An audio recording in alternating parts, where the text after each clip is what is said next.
Hello students, welcome to SanskarEdutech channel. My name is Alok Jha.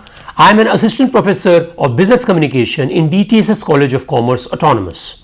So if you remember, last time we discussed something about downward communication. Let us continue with upward communication. Now what exactly is upward communication?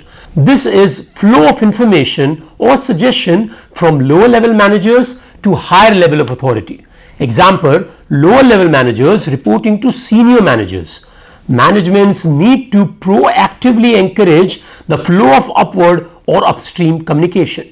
Now, let us understand what are the ways of upward communication, the methods of upward communication. Let us understand that. First, open door policy. Now, what exactly is this open door policy? Now, subordinates are free to enter the cabin of the superior. What happens is superior wants to make their juniors comfortable. That's why they kind of start with this policy called open door policy, wherein the juniors can anytime without his hesitation contact their supervisors and their managers. Second is suggestion schemes. Let us say any junior employee wants to suggest about a scheme to his boss or his superior. So this is a way in which good suggestions on specific issues are rewarded. Then there is something called as grievance boxes. What exactly is this word grievance? Grievance means complaints. Now any kind of concerns, any kind of issues that the junior wants to raise with their senior management, they can deposit this thing and which can later on be discussed.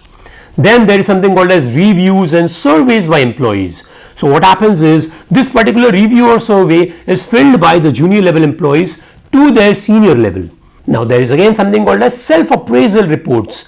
What happens is junior level employees won't wait for the rewards and recognition or some kind of recognition from their senior level employees. So what they do is that they self-appraise themselves. They tell their supervisors or seniors that why do they need this kind of appraisal and why do they deserve it.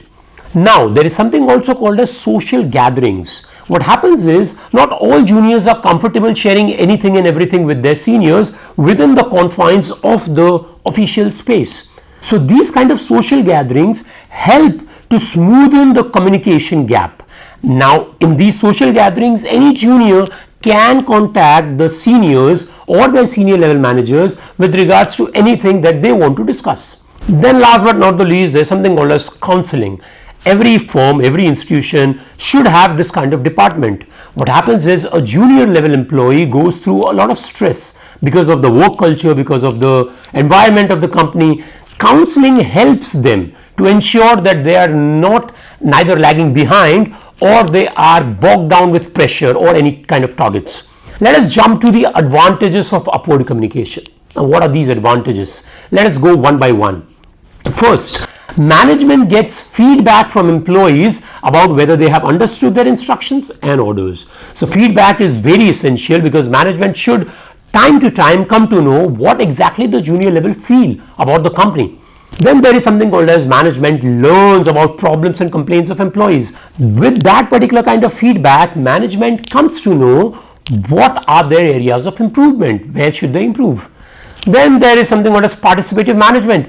Every staff and junior level must feel this thing that they are contributing towards the company. They are not just working, but also they can be as transparent with their senior level managers as possible. They can give suggestions, they can give feedback, any kind of communication. Then last but not the least, the team spirit and harmony.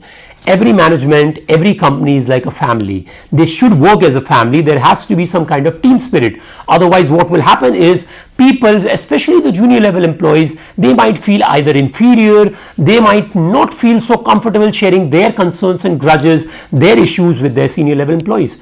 Now let us come to the demerits or the disadvantages of upward communication. What are the demerits? First, there may be distortion of feedback as employees may report only good thing, right? What happens is because junior level employees, they are very much concerned and worried what their senior level employees might feel. So they might go to their senior level managers taking only the good feedback, not the negative ones, which is again really kind of a demerit for the company.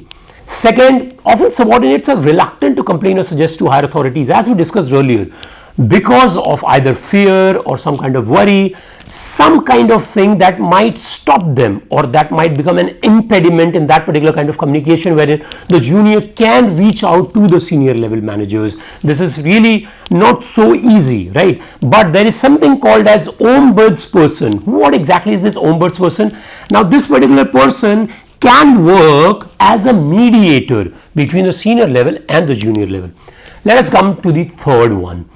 Now often what happens is traditional managers, now managers tend to have this kind of snobbish attitude, wherein they have this kind of attitude, they are not able to entertain their junior level or any kind of communication. They have a status problem, they have attitude issues. Junior level cannot suggest anything to their senior level, especially considering all these facts, because there is again a kind of a communication gap always prevalent between the senior level and the junior level. I hope you understood something or the other about the upward communication.